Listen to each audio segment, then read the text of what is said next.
Welcome, wrestling fans. Welcome to Curtain Jerkin. As always, I'm your host, Jacob Grondy, reporting for the Main Event Marks YouTube channel. You can also check me out on Spotify. However you're listening to me, I appreciate it.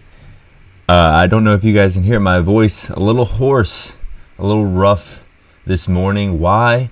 Because I attended AEW Revolution 2024, Sting's final match in the Greensboro Coliseum, historic building for wrestling, for Sting, for myself. I'm just going to say it was probably my favorite wrestling show I've ever been to. I've been to WrestleManias. I've been to, Raw, SmackDowns, Collisions, Dynamites, Nitros, Impact, Ring of Honor, GCW. I've been to it all. New Japan in the Carolinas. And this was crazy. The atmosphere was insane. But let's break down, my day. I, picked up my friend Kenny, and we went to Jake's Billiards, a place close to the Greensboro Coliseum, where I knew that a lot of wrestling fans were going to meet. We ran into my friend Cisco. We ran into his friend John. And we saw a lot of Sting shirts. We saw a lot of AEW shirts. People were, lightly too-sweeting one another. The atmosphere was there. In this building, in this bar, at I think we were there at 4 o'clock. And then around 5:30, we get in line. When I get in line to get into the arena, it was a large build, a large line.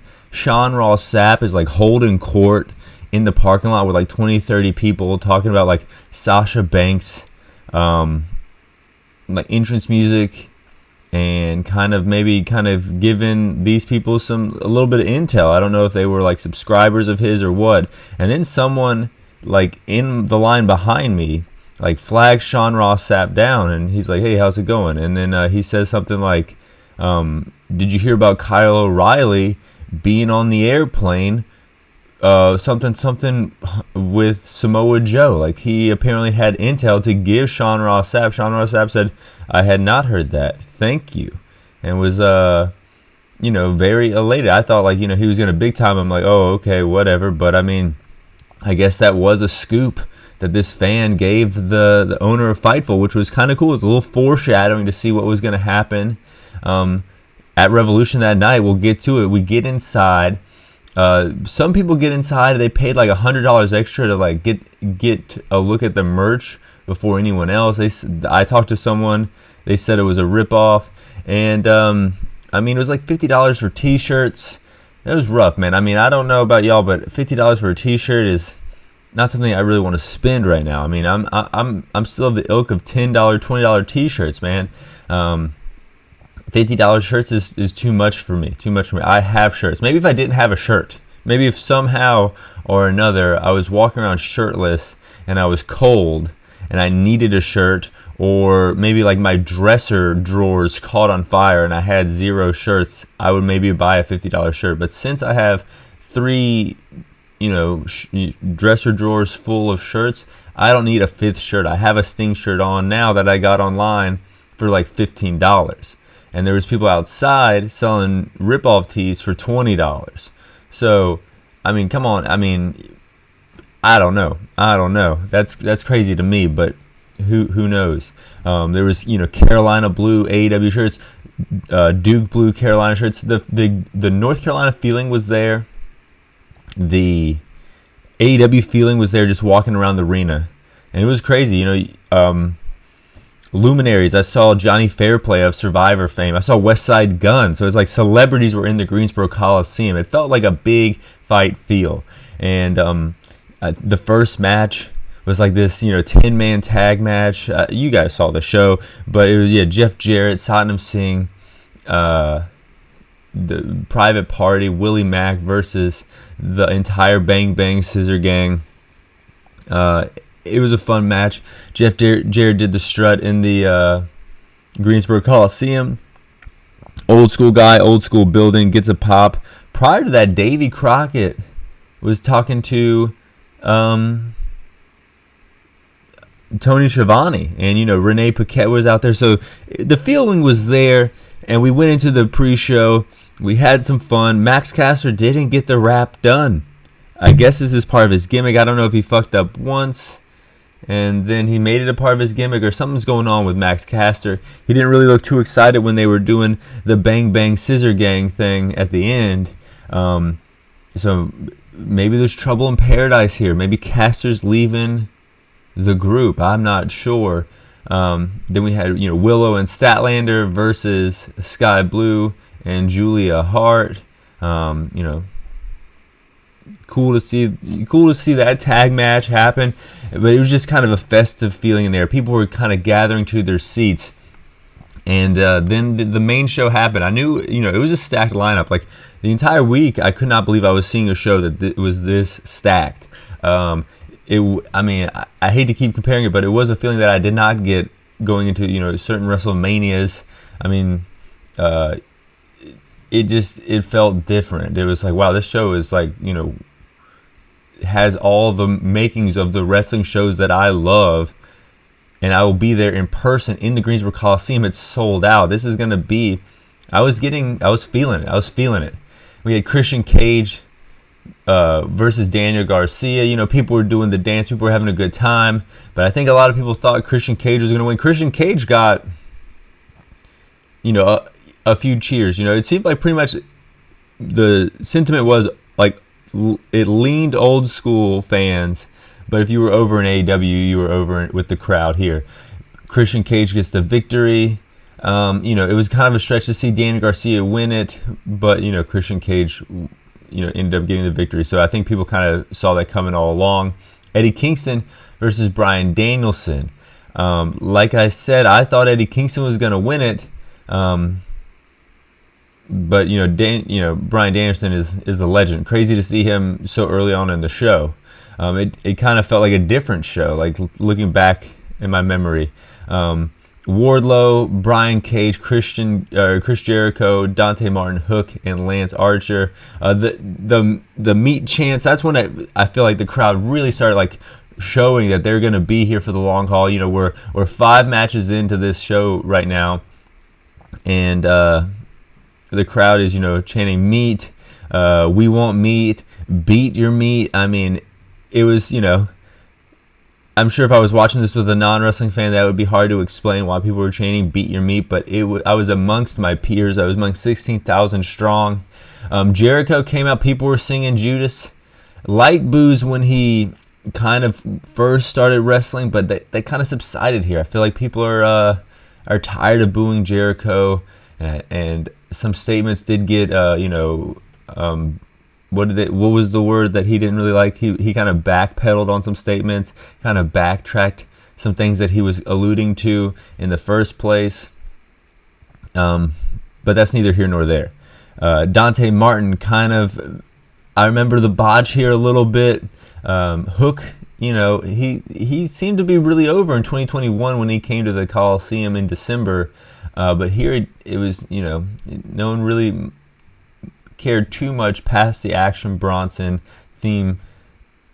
Lance Archer, this man is a tall man. He's much larger than any of the other guys in the ring. And Wardlow wins. Wardlow's been on fire lately. He was on fire back in the day, and then they somehow stopped it. And he's been proving himself on the mic. We know he can prove himself in the ring. And we know he can have a good match with Joe. So this is definitely going to be an interesting world title picture coming up. Roderick Strong versus Orange Cassidy. Great to see Roderick Strong win this championship. He's had a rough one, and he's made the most of it. Going back a few years now, they kind of tried to make us forget about him in NXT. And then he came over to AEW, had that great match with Chris Jericho, but then got hurt. But then somehow made the most of getting hurt by, bringing out his comedic side with the MJF and Adam Cole storyline. And I feel like all of that is a culmination to what we saw in the Greensboro Coliseum. But just like I said, in the parking lot, someone tipped off Sean Ross Sapp, which tipped off me because I was a few people ahead, and I was like, damn. And then all of a sudden, boom, Kyle O'Reilly appears, which is awesome because in 2021, the first time AEW came to the Greensboro Coliseum, that's when Kyle O'Reilly debuted in AEW. So here he is debuting again in the Greensboro Coliseum 2 years later, or 3 years later, and they give him the shirt. He wants to put on the shirt, but then he doesn't put on the shirt. What's going to happen with all that? We're going to have to tune in and see. Blackpool Combat Club come out with the Road Warriors football pads, spiked football pads in the Greensboro Coliseum. Of course, known for Sting, known for Flair, but Mid-Atlantic is also known for the Road Warriors, and it was cool to pay homage to them in that Coliseum as well. Versus FTR. I was surprised that FTR took the L in the Greensboro Coliseum to Blackpool Combat Club. FTR main evented every show in the Greensboro Coliseum up until this point for AEW. This match, I would say, is tied for my best match on the show. Blackpool Combat Club choked out FTR. Dax Wheeler bleeding from the forehead. I thought that match was solid fucking match. Then we had Toni Storm versus Deonna Purrazzo. Toni Storm you feel like you're seeing a star. Like, they did the whole thing where Toni Storm was supposed to come out in her old school gear. And, I knew that was Mariah May because I knew that this Toni Storm now is much more over than that. So I don't know why they would go back to that. But, they popped the crowd. They fooled the crowd a little bit. And this was a solid match. Toni Storm getting the victory. And then Will Ospreay versus Takeshita. I knew this match was going to be a match of the year candidate. Match of the year candidate? I don't know. But match of the month. Yeah, I would say match of the month. So far in March, 4 days in. This match was great. Now looking at the times, I didn't know the times, but yeah, I guess I'm saying that the two longest matches, Blackpool Combat Club and FTR versus Will Ospreay and Takeshita, those were my two favorite matches, and they were the longest matches, 21 minutes each, respectively. And this is crazy. This is great. I'm gonna have to go back and watch it, but the feeling in the air, it never let up. Like, no one was sitting on their hands during this match. Ospreay felt like a star, and for all this talk about, he's from England, and he made his name mostly in Japan, to be here in North Carolina getting this huge reaction in front of 15,000 people. That was cool to see. And Takeshita held his own. I don't know why Takeshita isn't in the main event scene, like, more so. Like, I know now he had this match with Ospreay, but I think this man could have a world title on his shoulder, and it wouldn't look out of place by any means. Then Joe versus Adam Page versus Swerve Strickland. Joe, of course, the champion. Swerve was the most over man other than Sting in this building, or in that building that night. People like the fucking dance. People, he came out. There's an aura to him when he comes out on the screen live. Adam Page, of course, this is kind of like his home away from home. He cut his teeth in the Carolinas. I know he lived in Greensboro for a little bit. I don't know if he still does. So I didn't know who was going to win this one. But Samoa Joe gets the victory, retains his championship. But if they don't put that title on Swerve before 2024 is over, they fucked up. Swerve was definitely, other than Sting, okay, take Sting aside. Obviously, Sting is going to be the most over guy in his last match in the Greensboro Coliseum. Swerve was the most over.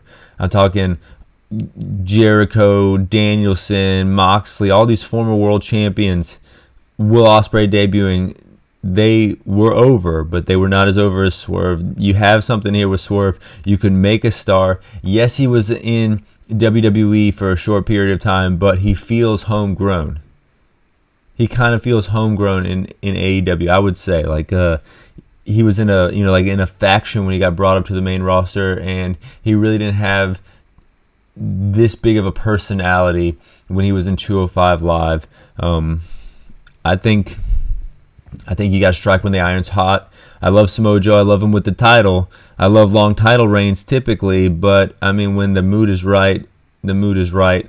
And I think the mood is right here. I think he is more over. You could have fresh matches with him and Wardlow. You can have fresh matches, with him and Will Ospreay, Takeshita, him and Adam Page. No love lost there. I feel like they have great matches.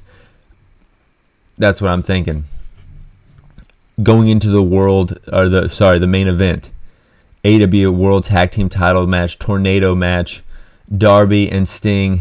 Of course, the Sting entrance was crazy. I didn't know if I was gonna tear up, but I didn't. I thought this was just awesome. I didn't like get that feeling. I just was like, this is just fucking cool. I mean, the man is like 62 years old.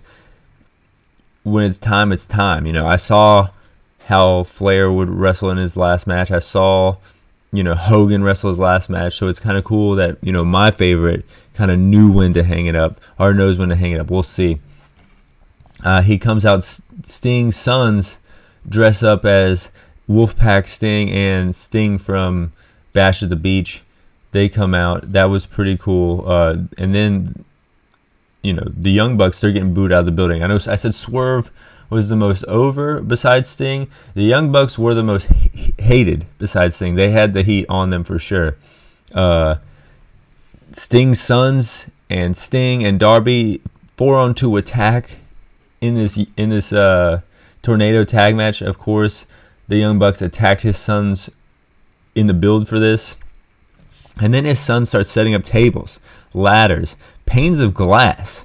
And I mean, last time the AEW was in the Greensboro Coliseum, it was Collision. And Jack Perry wanted to use glass, and Punk stopped him. And there was all this heat between CM Punk and who he let wrestle at Collision and all this kind of crazy shit in the Greensboro Coliseum. And then that led to Real Glass, Cry Me a River, and now back in the Greensboro Coliseum, they're bringing out panes of glass. Is it real glass? I don't know. Is it work glass? I don't know. I hope so. I mean, it really fucked up Darby Allin. We'll get to that. So it was real enough to do that shit. But if it was real glass, I would find it kind of funny, and I would find it kind of like a little dig to CM Punk here in the building that he didn't want this company to use real glass. A legend like Sting is busting out real glass. Darby Allin is, getting the biggest pop of the night using real glass. I don't know, but they brawl all around the arena. They take bumps off the stage. They come back. Sting's laid out. It's 2-on-1. Darby's got to do something crazy, and he fucking does. He sets up a ladder, goes up top, tries to jump on Nicholas through a pane of glass. Nicholas moves. He falls like 20 feet on a pane of glass. Immediately, you just see from shoulder to tailbone, just blood on one side of his body.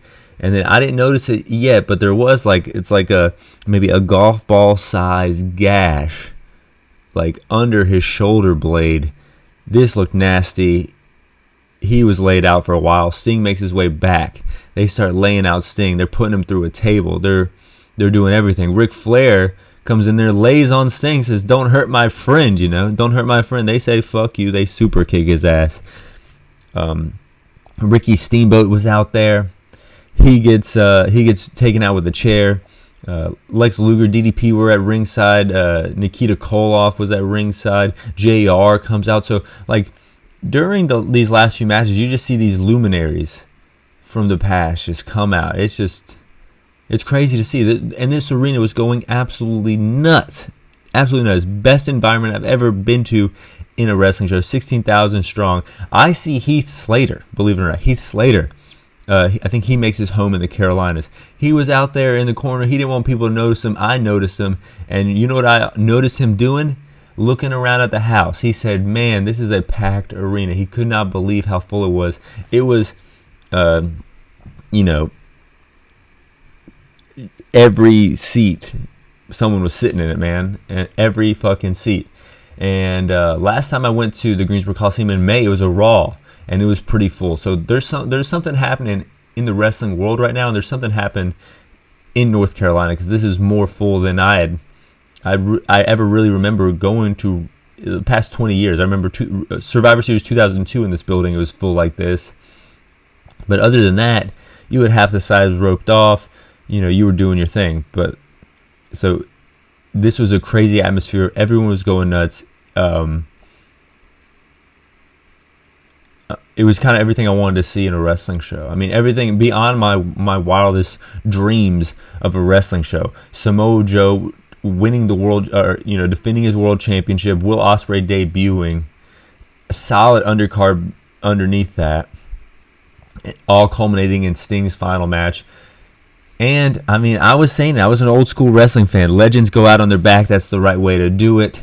But that's not what happened here. I think Angle won his last match, and now it seems like you flip it. You put the retiree over, because Sting won his last match here, taking out the Bucks. I think Darby Allin hit a coffin drop, and Matt Jackson tapped out like a punk ass bitch to the Scorpion Deathlock, and he retires as a champion, which is crazy to see. And they give him the mic. He's in there with his sons. He tells everyone that's his sons. He puts over JR. He puts over Tony Schiavone. And he doesn't even realize it. He's talking to Tony Schiavone, and behind him, the whole locker room is meeting on the top of the ramp, clapping for him. He goes up there. He shakes everyone's hands. Powerhouse Hobbs in a Wolfpack shirt. Just really cool to see.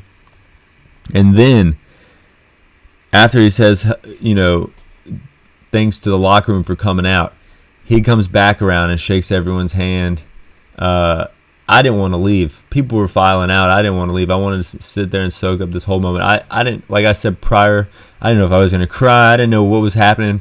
But I didn't cry. I just felt like this was an awesome moment. I was there to see it. And as Tony Khan came out at one point during this final segment and said that this was the best pay-per-view ever. And this was prior to or after making all the money. And maybe I was being worked there, but I agree with him. I think that this beats SummerSlam 98. I think this beats whatever you'd want to compare it to. I know I'm biased because I was there, but goddamn, this was great. This was a great thing to see. Everything I've ever wanted. And I know I'm kind of hard on AEW at times. I know, I may, kind of make fun of the booking at times, but for giving me moments like this, and for giving me moments like Sting and CM Punk teaming up together in December of 2021, this has got to be like one of my favorite. This is, I'm not gonna. I don't know. The AEW is special. AEW is special to me, and it definitely seems special in that arena. All this talk too about, AEW not being able to pack a house. I mean, shit, 16,000, all going nuts. It wasn't like people knew what the fuck was going on. Everyone knew every wrestler. Everyone was over. And other than maybe Magnus, the dude, the CMLL luchador, people didn't know him. Let's be honest. Let's be real. People didn't know everybody. But he held his own. He had some sick-ass tights. But yeah, it was really cool. And then leaving the arena, there was just an atmosphere. People were peeling out whose house. People were yelling Swerve's house. So this is a crazy, crazy night. I'm still thinking of it. This is probably a really bad podcast because I'm just probably rambling about how awesome of a time I had. But I had a great time. I came back. It was 1 a.m. I watched the press conference at 1 a.m. Sting makes the joke about, or it doesn't make a joke, but they asked him about teaming with the Ultimate Warrior, and he said they were two roided up guys. That's what he said, and they all laugh. It was fucking true. They had to say it. Everyone says it, and of course the Icon has to say it too. This is crazy. This is a great time. Great wrestling show, and I feel like there's some Match of the Year contenders on there. And, of course, Sting's last match, Panes of Glass. Who would have fucking thought it? They had to bring it. They had to bring the extreme, and they definitely did. I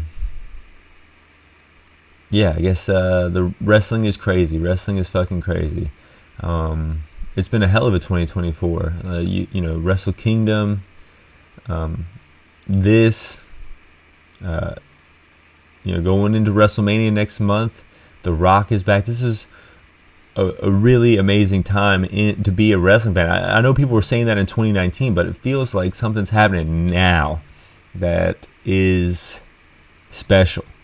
And the numbers, at least in the Greensboro Coliseum, are hitting Attitude Era, Monday Night Wars era numbers. I mean, Monday Night Raw came last May, packed. AEW comes in March, packed. So it feels awesome. It feels cool to share it with you in this podcast. Thank you guys for listening to Curtain Jerkin. Oh yeah, shout out to my boy Kenny. He made me a Curtain Jerkin sign. So I think, looking at that sign last night, I want to use that as a background. I might do some video things. I mean, I think Kenny kind of inspired me to put this shit on YouTube. Do some video shit. Fly high. I'm out.